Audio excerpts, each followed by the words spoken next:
Hey, welcome to another Out of Spec review, and welcome to Colorado, where we have the all-new 2022 Nissan Pathfinder.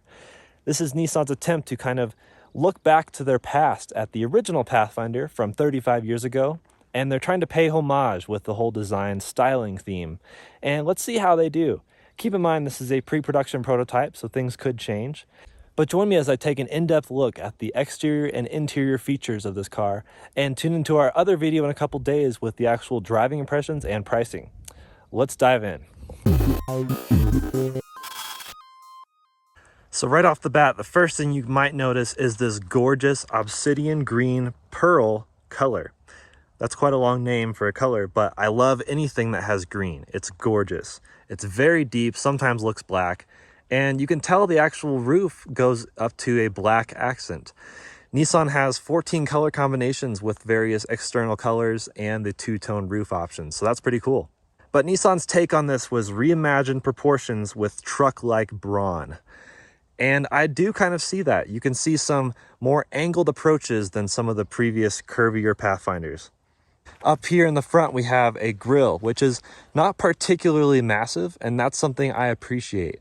That kind of future-proofs it even for maybe future EV electrification, because EVs don't really need that big of a grille. And you have this chrome accent here on the side, and then kind of a fake skid plate down below, where of course you see some parking sensors. You have your LED fog lights there. Nissan tried to work some of the original Pathfinder design even into the grille. And that's why you see these three notches at the top there. The original Pathfinder had a very distinct kind of three-notched grille down the middle. You, of course, have this updated Nissan logo in the middle. I definitely like the new Nissan logo. Looks much better than the original. And it's actually a fairly short front overhang, all things considered. And that aggressive chin is a really cool feature, and it kind of makes it look more aggressive and more off-road-like. But that skid plate is unfortunately not entirely real. It's even plastic. Coming around to the side, you have these beautiful daytime running lights that do kind of fade into the side blisters, which again are another tribute to the original Pathfinder with the more, 80s look. And that was something very distinct with the original Pathfinder, giving it kind of a quote-unquote wide body effect on a off-road vehicle. Very interesting. Here you have 20-inch wheels wrapped in Hankook all-season tires. There are also 18-inch wheel options for the lower trims. You have this distinct plastic rocker around the wheel arch. You also have a rocker panel down at the bottom. And that's really cool, actually. If you look at the side, it kind of gives it more of an aggressive shape. It's like it's making it look more slender than it actually is, both with the use of that chrome reflection, but even just the fact that the bottom part is black and the middle part is green and the roof is black. It's a very cool use of color. And I think it does a great job at slimming down the side profile of the Pathfinder. It makes it look more slim, but also aggressive and muscular. The previous Pathfinder just had it kind of cut off at the bottom there all of a sudden. You have these mirrors, which are capped in black, and they are power folding on the top trim. And then you have, of course, the awesome Pathfinder logo down here in the rocker panel. That is definitely a cool touch, and we'll look at the interior more here in a bit. But you have the same Pathfinder logo right there at the bottom of the door sill on all four doors. Around here in the back, you have the kind of green flowing up into not quite all the way to the roof, but it kind of cuts down right here. And that's another kind of look of the original Pathfinder with its distinct separation between the windows. And that's a cool way to kind of bring the color up just in a little part and not the rest of the car, just in the C-pillar. Then coming around back, you have the blister fender, which kind of merges into the taillights, which are, again, all LED. And they don't actually go all the way across, but they do have this black accent that connects them with that new Nissan logo in the very middle. Below that is the very distinct feature. In case you didn't know what car this is, it's the Pathfinder. And you'll kind of notice that's just how Hyundai and Kia did the Palisade and the Telluride. And that's not a knock on Nissan. Imitation is one of the greatest forms of flattery in some cases. This is one of those cases. That's a beautiful touch to the back. Of course, down below here, you have your trim level and your drivetrain notation. This is the Platinum trim, which is the top. You also have the SL below it, then the SV below that, and the S as the base trim. Four-wheel drive and front-wheel drive are both options. This is, of course, fitted with four-wheel drive, and you have towing. tow hook right here and towing power. That provides you with 6,000 pounds of towing, which is actually really capable in its class, more than many other SUVs out there. You have your exhaust dumping out the bottom here, which I definitely prefer to fake exhaust tips. And then down below there is your spare tire. And then to wrap around to the other blister fender on the driver's side, you have the, of course, gas cap. This takes just over 18 gallons of fuel, which is quite a bit of fuel, but it's projected to get in the mid-20s or so. So given the size, it's good to have a big fuel tank.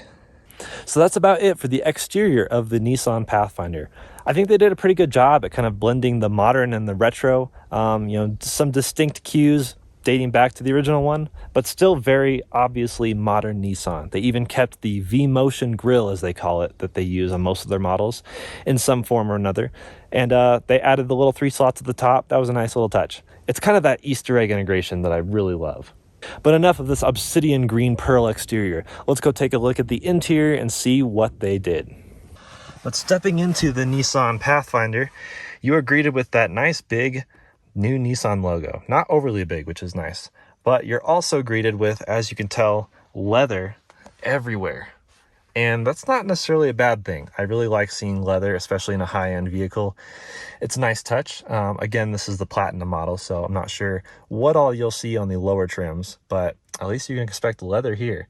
An interesting note right off the bat, speaking of materials, is no wood, which I'm actually okay with. Instead, they use kind of this brushed metal look, which is really nice looking. And on the door here, some of that same metal with, there's kind of an interesting diamond plate right here. But something I would have liked to see wood replace is some of this piano black. It is literally everywhere. It's amazing. Like even on the door where you would rest your hand maybe, on the steering wheel, fortunately just on the top, not the actual buttons. But then all of this is piano black, which is something that looks really beautiful.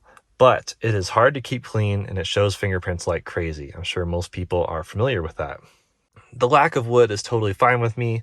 Real wood is nice, but I feel like this vehicle is going more for the rugged approach. So not really the sophisticated, elegant SUV.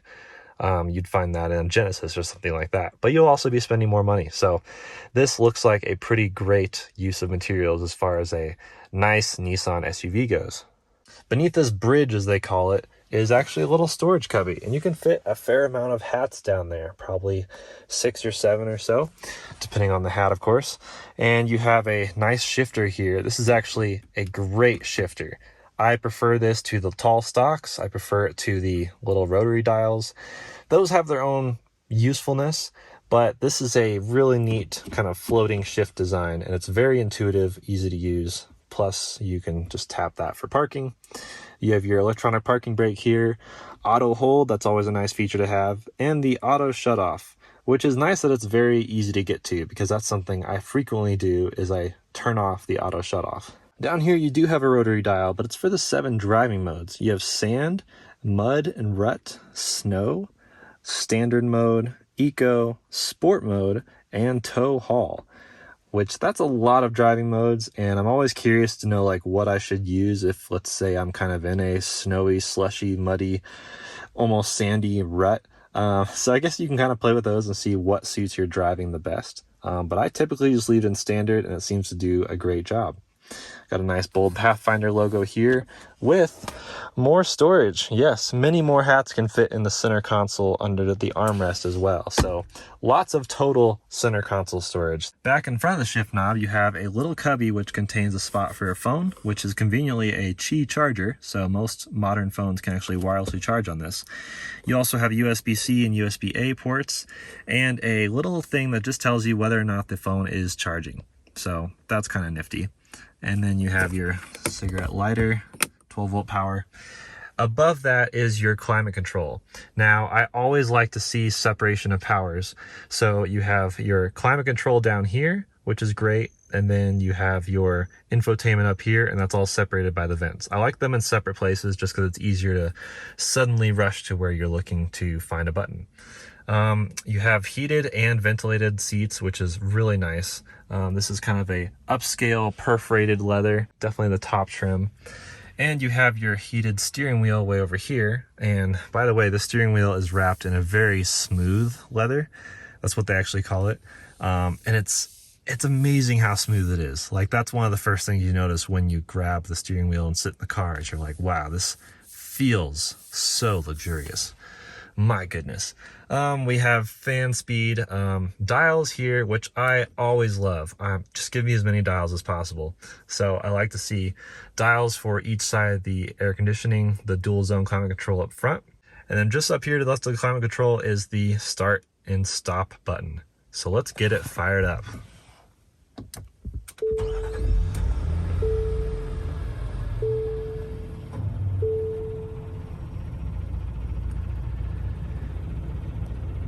So something you immediately notice is all the screens, which is awesome.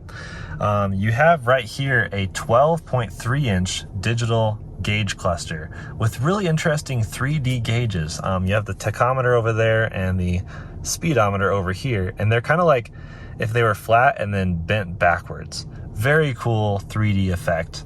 And then of course the infotainment in the middle can be adjusted to many different things. And this is all controlled with the buttons here on the left side of the steering wheel. So you have kind of the left and right, as well as this toggle switch to go up and down within submenus. You can tell if there are submenus by seeing these buttons here on the right side of whatever screen you're controlling. So you have the drive computer, and then you have tire pressure, and that will appear while you're driving. And then total fuel saved, that's interesting. And then I guess your 4x4 percentage, so what percentage of four-wheel drive is being sent to what wheels. Then you have your compass, your music, if anything was playing, it'd be right there. And then you'd have speed limit signs if they were effective right there. And then you have your ProPilot Assist, and that's controlled all over here. This will kind of enable it and give you options like controlling blind spot or forward detection or lane detection and correction. That's all the ProPilot Assist. And by the way, this comes with an all-new ProPilot Assist with Navi Link, as they call it. So the ProPilot Assist will actually work with the navigation. It'll slow you down the freeway if you're approaching a turn or approaching your exit. So it's kind of an interesting precursor to your car kind of driving based on what your route is. And certain buttons have menus therein. And then over here we have settings. So lots of different options. And then this heads-up display is a 10.8 inch screen, which is way up there. You can kind of see it. Let's do the zoom. Yeah, there we go. That is adjustable. It'll show your ProPilot Assist and also your speed limit and sometimes speed limit signs. It'll show you warnings. It's a very interesting giant heads-up display. I will note that at night, the screen that the heads-up display is housed in is not true OLED or anything, so it's not like it's surrounded by total black. You'll see kind of a less than black square containing the white information, which is fine. You can still see the information, but it's a little tacky to me. Lots of menu settings in here. But yeah, very full-fledged 12.3 inch display. That is only available on the very top trim model, just like the heads-up display. Otherwise, you'd have standard gauges here with a smaller 7-inch display between them. Still shows a lot of the same information, so it's not like you're missing out on a ton of things. And in some ways, I like standard gauges. I like the look, but this is a cool feature.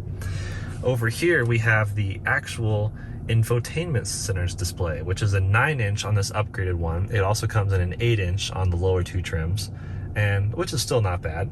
But this can house your Apple CarPlay, which is wireless on upper trims that have the Qi charger, or your Android Auto, or tons of other things like navigation, your camera system, which works quite well and has been upgraded from previous models. Of course, menu and audio options. And I like this little trigger button right here to trigger between night and day mode instantly or auto. I really like that because sometimes I am driving during the day and I want it to look night or vice versa. And I like having a dedicated camera button. I know I sometimes complain about having too many buttons, but there are certain buttons I really value. While music is playing, you can actually touch this over here and adjust the bass and the treble and the fade and the balance all at the same time while the music is playing, and it doesn't even interfere with your whole screen. That's a nice little touch. Also on the steering wheel right back here are the paddle shifters, so you can shift the all-new 9-speed automatic transmission. Yes, that's right, there's no more CVT in the Pathfinder. A lot of people will be happy about that. You have nice wiper stalks back here. They're very nice to use, very great, clean buttons. I do sometimes wish the auto option was the one that was kind of even with the other turn signal indicator, but that's okay. Very, very small nitpicky detail. The steering wheel overall is in nice shape, and one of my favorite SUV steering wheels even has a slightly flattened bottom, and it is electrically adjustable with this knob back here. So that's pretty cool. That steering wheel setting, along with your driver's seat, has full control of lumbar, as far as forward and backwards at least. And then up and down, of course, you have all your buttons down here for that. And those can all be saved right here, 2 different presets, which will save your steering wheel settings and your seat settings. Passenger seat, unfortunately, only has the standard up, down, forward, backward with the back. No lumbar support that's adjustable there, but still a very comfortable place to be. And of course, your passenger still gets the heated and ventilated seats. One option on this car is the premium Bose 13 speaker stereo, which sounds quite good. They do mention a subwoofer, and that is not very noticeable to me. It could just be the size of this car, which is kind of mellowing out the actual sub response. So it doesn't get super deep or super strong in the bass. I like Bose's sound overall. They have good highs, good bass, and some people joke about not enough mids, but overall I think it's a very good mellifluous sound system. Up here though, you have your rear view mirror. Now, Nissan said this was all new, but this mirror has been used in millions of Japanese cars over the past couple decades, including my Miata from 10 years ago. So that is a minor complaint, very minor. It still works, it's auto dimming, it has home link, it's functional, but I don't think it really looks like it belongs with the rest of the interior, and it's just a little curvy. I mean, if they're trying to get the modern angled features from the outside, maybe they should have upgraded this, and maybe that'll happen in the future. Up here you have your controls for the big full-size moonroof, as well as your lights and everything. That moonroof is above the driver's seat, passenger seat, and second row seats, but doesn't go above the third row at all. So that's a slight bummer for those third row passengers. Another reason to fight for the captain's chairs. But it does open. Of course, only the part above the driver.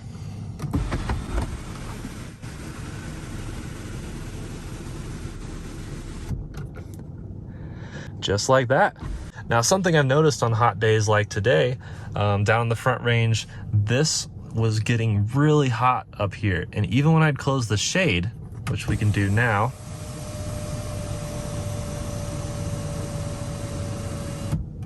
which closes and opens in halves, it's a little annoying. It's definitely slow, you gotta take your time. But this also felt like kind of a heat trap. It was pretty intense when I kind of held my hand up here.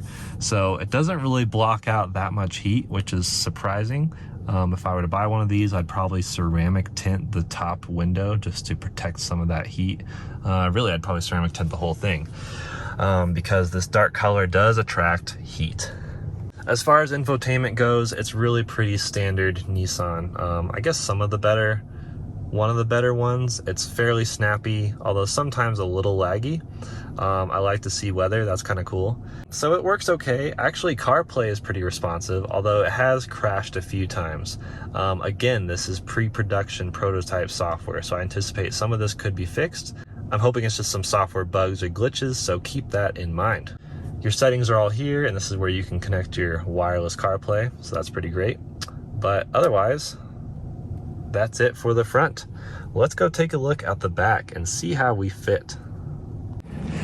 All right, getting into the back. As you could probably expect, quite comfortable. I'm actually sitting extremely high, it feels like. I can see for miles, not just because we're up on top of a mountain, but these chairs just seem really tall.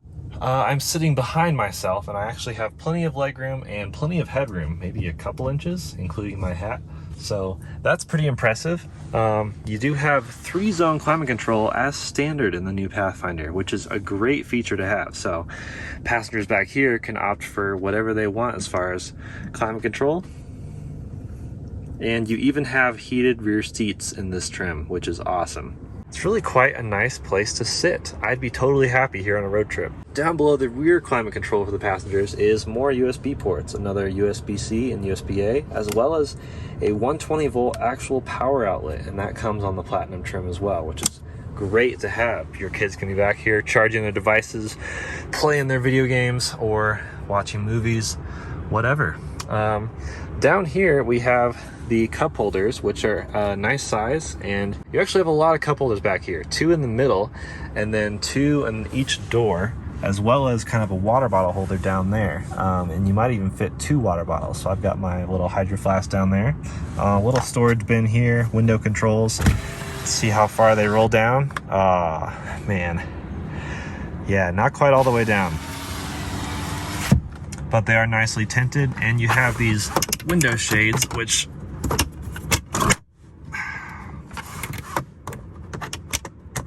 there we go. Not the easiest thing to put up, but they tint it even further. Once again, the panoramic moonroof is a nice feature to have back here. It'd make driving through the mountains and canyons really fun, being able to look up and see the cliffs, or in this case, the really cool approaching storm. Yeah, that's pretty wild. Look at that. Window shades on both sides. No shades in the rear windows, but look at how small they are. It's not a big deal. Got your own little reading lamps here, which kind of project into the general cabin rather than straight down. It's kind of interesting, but these vents are nice. And then climbing back out really quick, let me show you some interesting details about this center console. So you have the cup holders, and then behind it is a little bit of storage, you know, enough for a couple hats. But this is the first center console where they had between the captain's chairs that can be removed without tools. That's pretty awesome. So what you do is you pull this front bit off right here, and then there's a lever down underneath here. Where is it? Aha, there you go. It's out. And now you have either space to walk between the seats and get back to the back that way, or more space to store things. I might be slightly worried about the clip's lifespan if you keep taking this off and on a lot, but that is a pretty neat feature to have as far as a 3-row SUV. Out here on the outside of the captain's chairs is this interesting button right here. Launches it forward. Not very smoothly, but that's a very cool easy flex is what they call that, with the E and the Z. Yeah, very trendy. But that makes for easy access to the back row, which is pretty awesome. So let me get back here now. I fit in the back row. The seats are not quite as comfortable, of course, in the passenger seats or the driver or passenger seat in the front, but they are passable.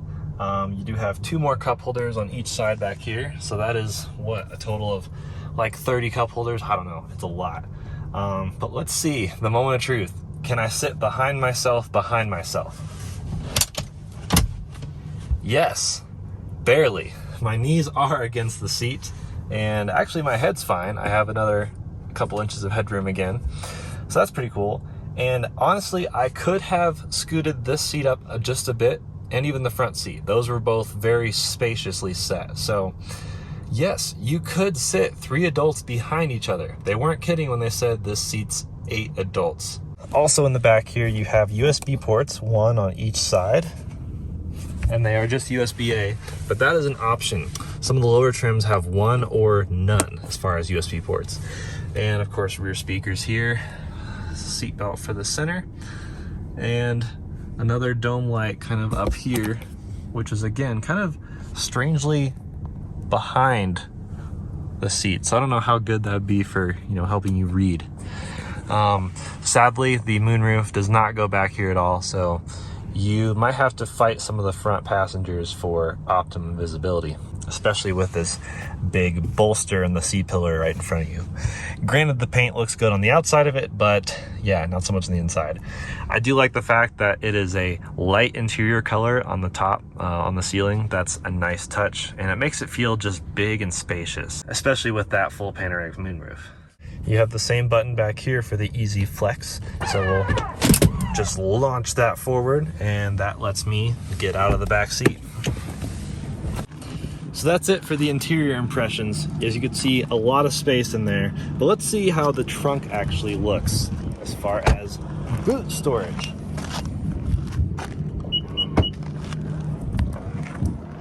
Nice power lift gate there. And then back here we have a decently sizable trunk.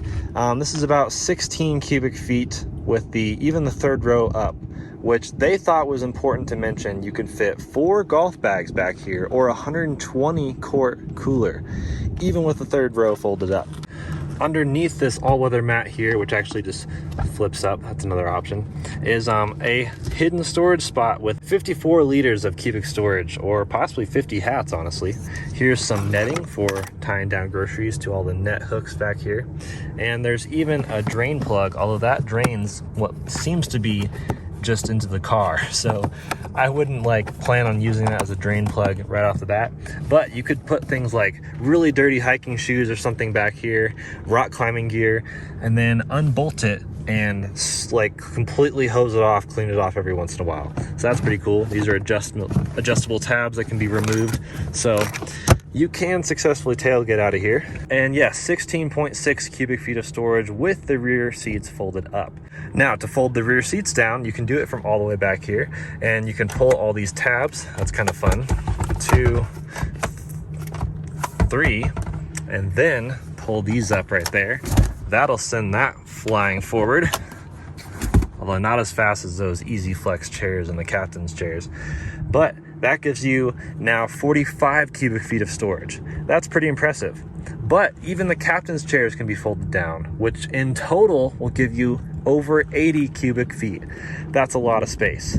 Something else to note here is that this is 4 feet wide, which means you can actually carry plywood back here. That's something Nissan thought was pretty useful, and I'd say that's true. You don't want to buy a truck just for plywood if you need an SUV more than a truck.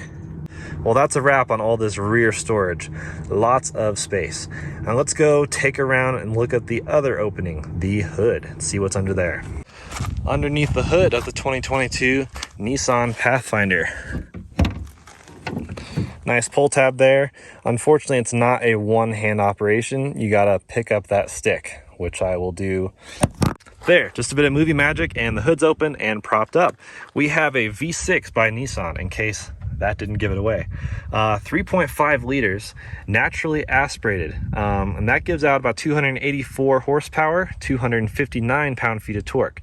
That's of course mated to a 9-speed automatic transmission, torque vectored, not actually the same one as the Armada, and it's all new for the Pathfinder. Previous Pathfinder and other Nissan products had a CVT, and people are pretty thrilled that they have done away with that.